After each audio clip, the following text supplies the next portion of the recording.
This is not a graphics shop or a music studio. It's the San Jose Police Department. The officers here wanted a computer system that could not only handle the routine business applications, but one that could also help them recreate the scene of an accident or the scene of a crime to help them in their investigations. They ended up not with a PC compatible or a Macintosh, but with an Atari ST. You know, people have stereotypes, and sometimes we have stereotypes about computers. Today, we're going to try to help you break at least one stereotype as we look at the power and the versatility of the Atari ST on this edition of the Computer Chronicles.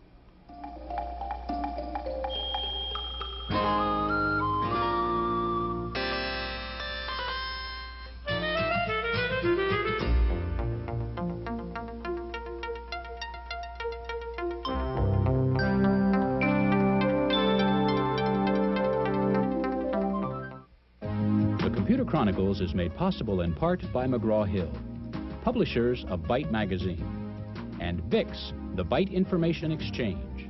In print and online, Byte and VIX serve computer professionals worldwide with detailed information on new hardware, software, and technologies.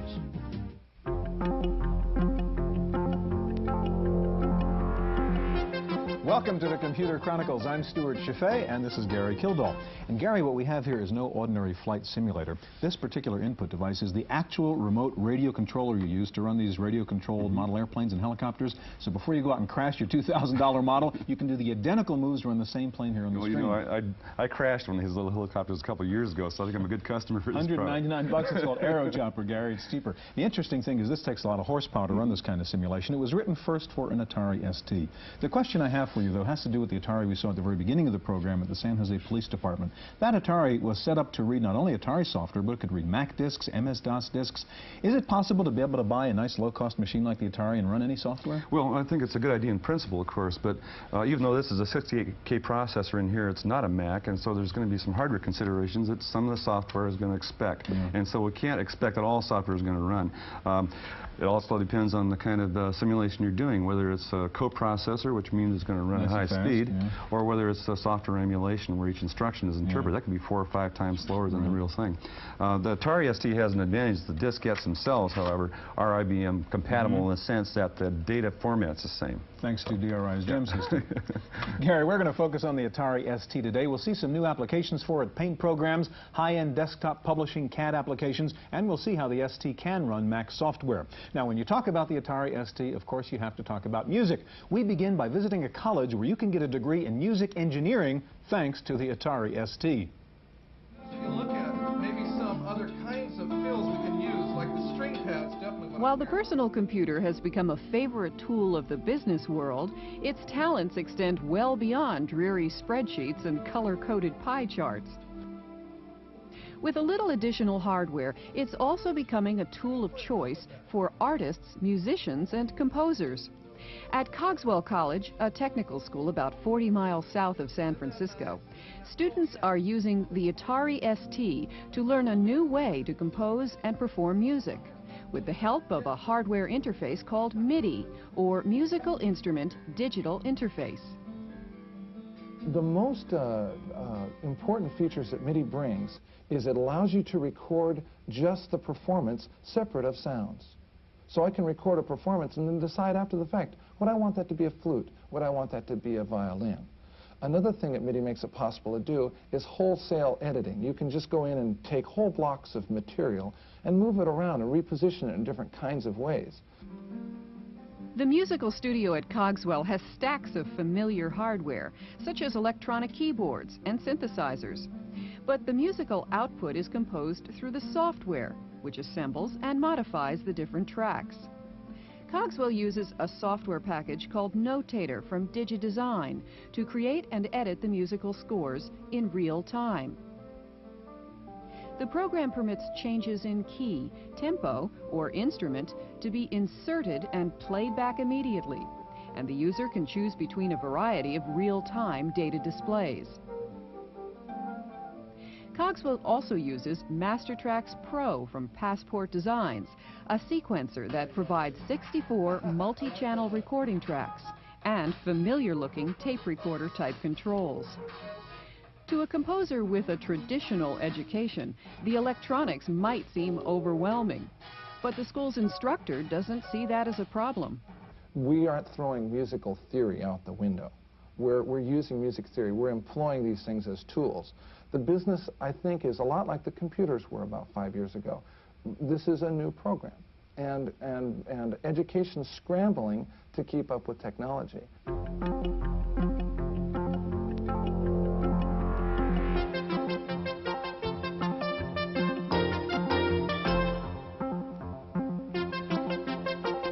With us in the studio now is Vincent D. Filippo. He's an Atari specialist from the Winter Circle Computer Store in Berkeley, California.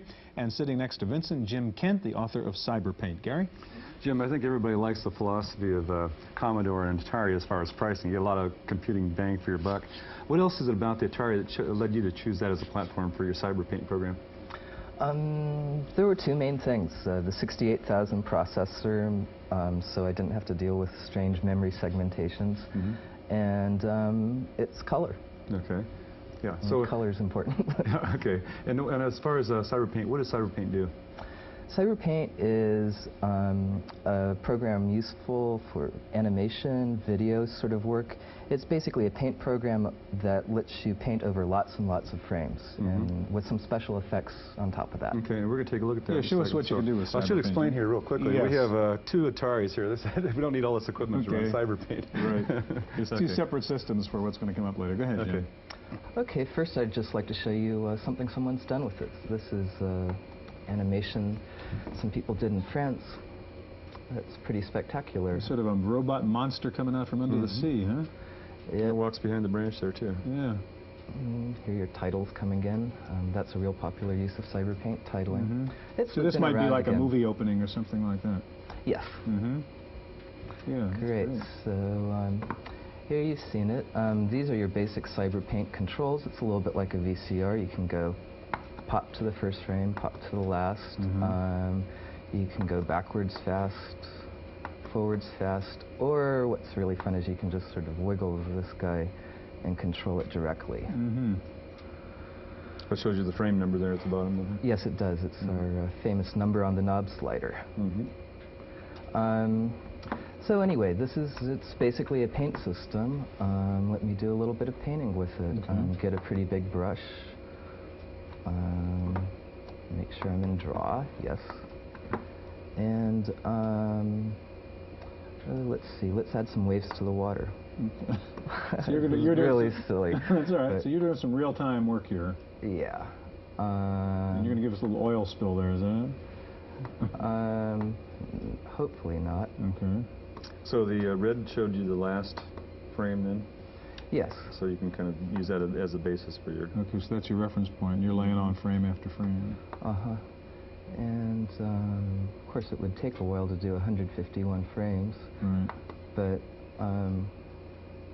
anyways, it's blue. So this could have also been a sequence that you brought in that you prepared using Cyberpaint at another time then also. Yeah, if you'd like to see that. That's one of the main uses of this actually, and I've got a really amusing animation I wanted to show you too. Just go here, go load overlay. It brings up the standard Atari file requester. And this is Cyber B done by Maurice Molyneux. This was done in a 3D system. You can see So you're merging two animations, is that it? Yes. So you have a little bee that's flapping its wings, rolling around its eyeballs, and going on top of the other one. So Jim, this is like traditional animation techniques where you paint one frame after the next in sequence, is that correct? You can do that, but you're not restricted to that. There's a lot of stuff built in to make it much easier for you. One is just this compositing thing. Let me show you something else. Okay, I'm going to cut out a little clip and, excuse me. Okay, and rotate this. Oh, I see, sure. And there could be then a set of frames that you'd store in there. Yeah. Yeah, certainly. So, say, make it go over 180. And now it takes it a little bit while to compute it right now. Jim, going back to Gary's question, what are the benefits of doing something like CyberPaint on the Atari ST? We think of the Amiga as in a similar vein, or even compared to the Macintosh, for example. Well, the main advantage over a Mac is it's in color and it's cheap. Right. The major benefit over an Amiga is that it tends to be a lot more reliable. I've lost so many floppy disks running on an Amiga. I sort of gotten depressed about it. Well, Vincent, there's a little cartridge right here that says Spectre 128 stuck to the side of this 1040, and also what looks like a Mac screen on that Atari. Can you tell us a little bit what's going on here? Sure. This is the Spectre 128. And this is our Macintosh emulation for the Atari. I'm in a popular application called HyperCard right now. HyperCard is kind of like a launcher, among other things. It's kind of a language, multiple use. So like, I can just simply click on an item, and voila, I'm in that application. Like this one happens to be like a periodical table, so I can look up We're whatever. familiar with HyperCard. Why don't you tell us about how you're running HyperCard inside the Atari? What's the Spectre 128 doing here? Okay, the Spectre 128 offers you to hold the Macintosh ROMs, which is the basic Macintosh operating system. And since the Atari and Macintosh are basically the same style processor and whatnot, it was not easily, but easily to do and to make a conversion for it.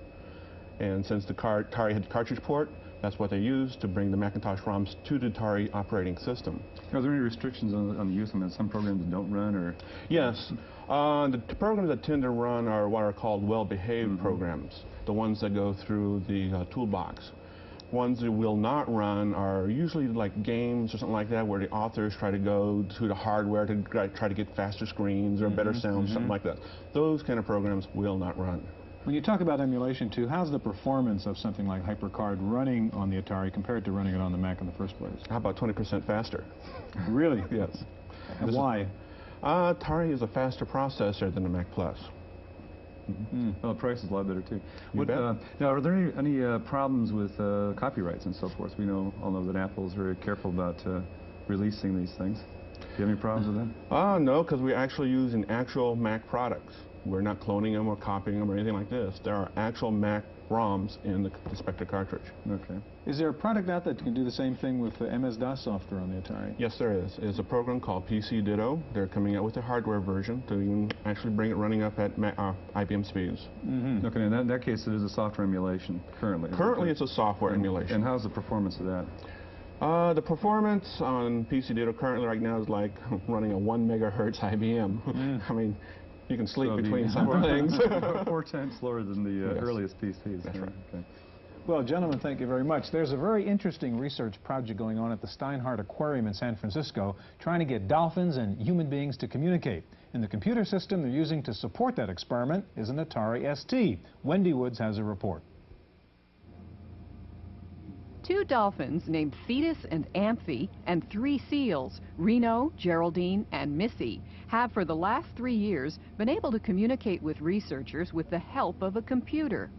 At the Steinhardt Aquarium in San Francisco, researchers have provided them with a series of underwater pipes, each of which, when pressed, sounds a different tone.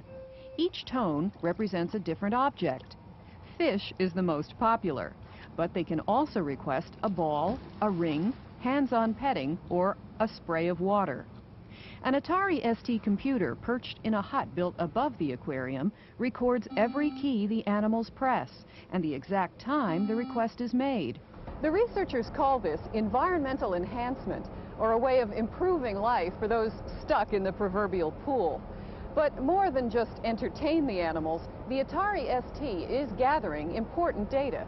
I think we are seeing interesting patterns. The fact that the seal is the most consistent at the apparatus, I think, was something that maybe we didn't expect originally. Other patterns will emerge as the researchers analyze the data. Eric Carlson, a University of San Francisco graduate student, wrote the program which controls the pipes using GFA Basic from Michtron. I think it's an ideal computer for this. The access to the ports is very good. And additionally, the language that I chose to use here was BASIC. The sound generating capabilities of the Atari were very helpful, and Also, it's nice to have a graphical interface. The graphical interface allows the researcher to immediately see which key an animal pressed, allowing them to concentrate more on their observations. In addition to the ST, researchers record the animal's reactions using a barcode reader interfaced to a Tandy portable, and record their own observations on audio tape. The next step of the project will be to allow the creatures to play music. The ST will be interfaced to 3 audio tape decks. At the Steinhardt Aquarium in San Francisco for the Computer Chronicles, I'm Wendy Woods.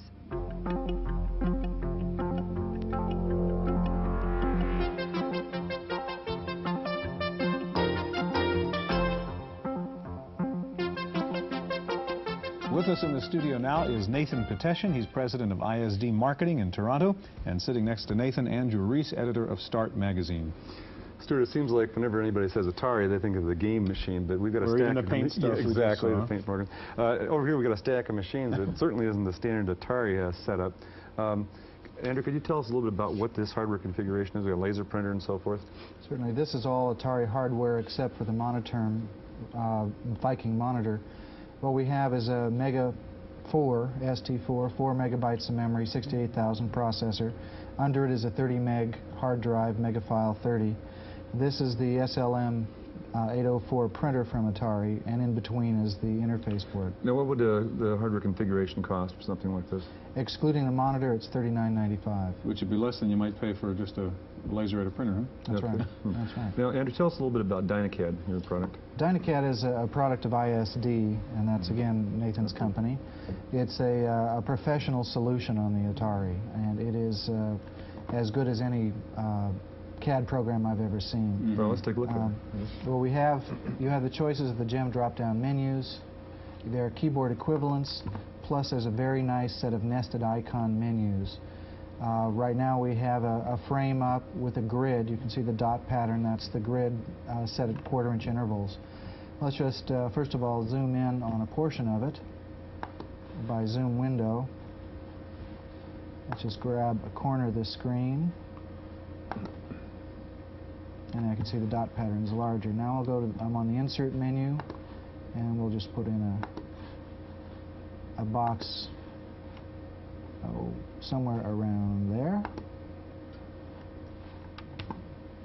Now, one of the nice features of Dynacad is that it has built-in Bezier and B-splines, Bezier curves and B-splines.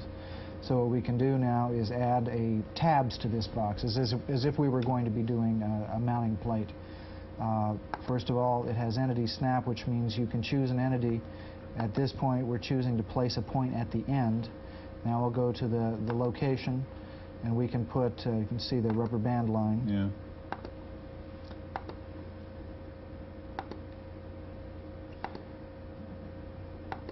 And go back, excuse me, see where I am, and go to entity snap.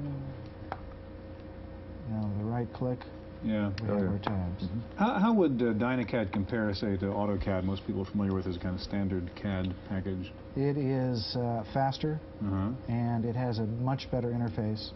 It's the equivalent of AutoCAD version 10. Really? It has the 3D. And price-wise, how does it compare?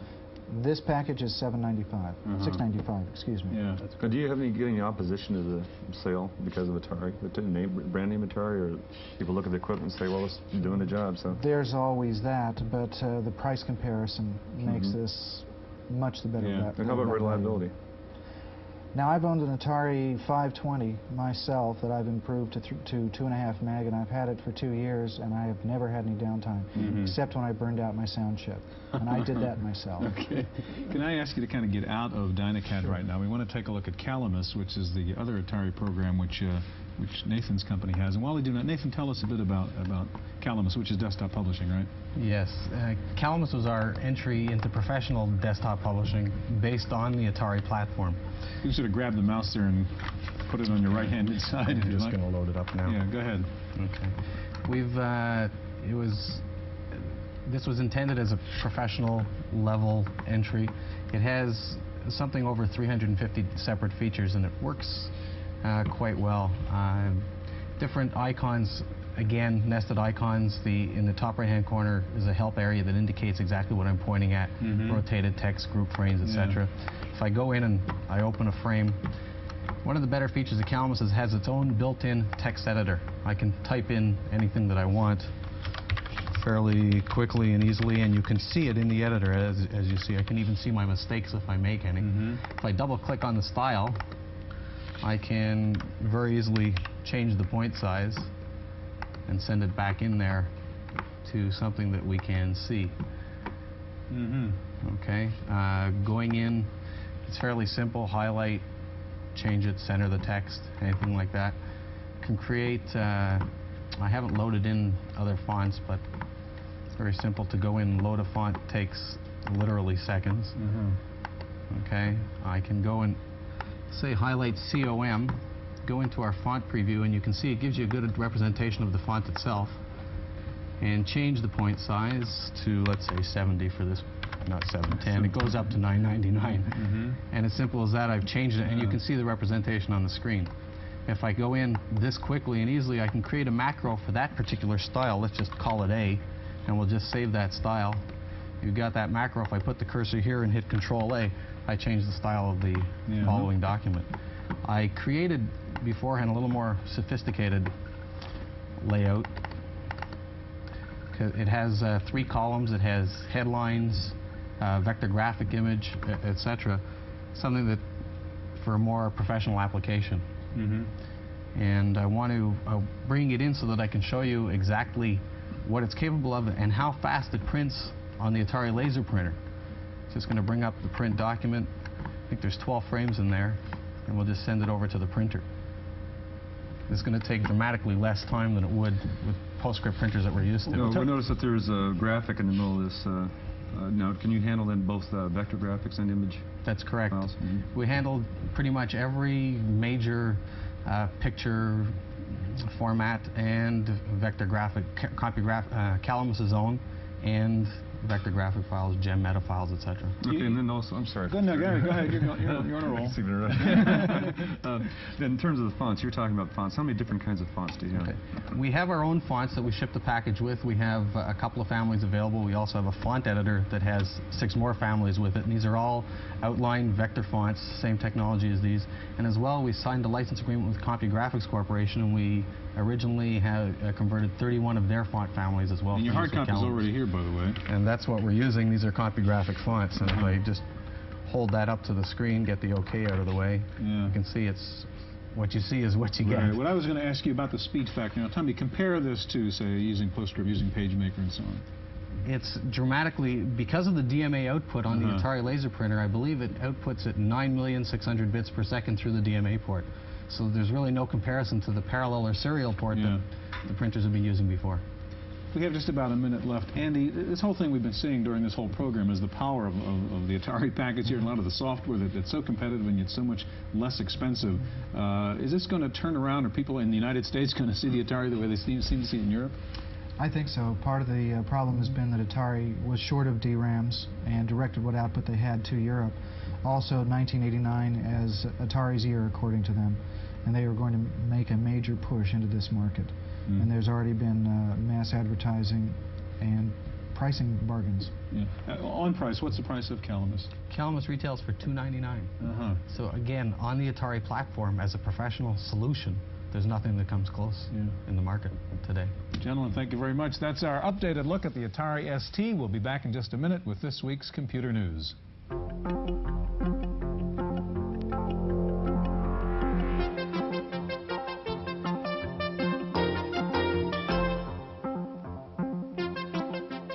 In the Random Access file this week reports that Apple will release a new Macintosh next month, dubbed the 2CI. It'll be an improvement on the 2CX using the same 68030 CPU, but running at 25 megahertz rather than 16. The new 2CI also will reportedly have video capabilities on the main board. The retail price expected to be around $8,000.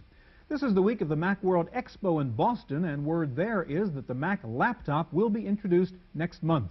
Among the new Mac products announced at the Macworld Expo was an accelerator board for the Mac 2 and Mac 2X that will triple its speed to 50 megahertz. Also, Keytronics has introduced its first professional series keyboard for the Mac. The Mac Pro keyboard comes bundled with Macro software. A British software firm says it has discovered a new MS-DOS virus called Data Crime. It warns that the virus is triggered to damage hard disks on October 12th by attaching itself to COM files. The virus was apparently released in March of this year and may be sitting around silently waiting to attack in October. First Lotus started shipping 123 Release 3. Now it has followed up with Release 2.2 for users having only 512K of RAM or less. The new version of 123 comes with the Always add-in. It features file linking and better support for networks and add-ins. Lotus users can upgrade for $150. If you bought 123 within the past year, you're entitled to a free upgrade. IBM has announced the first product using its new 4 megabit memory chip. The chip will be on a new memory expansion card for the PS2 models 70 and 80. Kpro has come out with a new low-cost 286 computer called the KC2. It will retail for $11.95, including 640K monochrome monitor, 8 slots, and 12 megahertz speed with zero weight state design. The federal courts have said that AT&T is now free to enter the electronic publishing business, lifting the ban on Ma Bell that was imposed in 1982. No word yet from AT&T about their first move, though electronic yellow pages is a likely first step. Meanwhile, Prodigy has moved into Houston as it continues to expand its user base. The Prodigy goal is to access 40% of the nation's PC users by mid-1990. More details came out this week about the new NEC Color laptop. It's a 286 machine with a 40 megabyte hard drive and 2 floppy drives. It's a hefty 19 pounds. It'll sell for about $5,000, but at the moment it's being released only in Japan. Finally, if you like to watch your diet, there's a new program out called Well Aware. It was designed by a doctor, and it features a database of over 3,000 foods and their ingredients and additives. It's designed primarily to help people suffering from food-related allergies to identify the particular foods that are causing the problem. Well Aware runs on a PC and sells for $99. That's it for this week's Chronicles. We'll see you next time. The Computer Chronicles is made possible in part by McGraw-Hill, publishers of Byte magazine, and VIX, the Byte Information Exchange. In print and online, Byte and VIX serve computer professionals worldwide with detailed information on new hardware, software, and technologies. For a transcript of this week's Computer Chronicles, send $4 to PTV Publications, Post Office Box 701, Kent, Ohio 44240. Please indicate program date.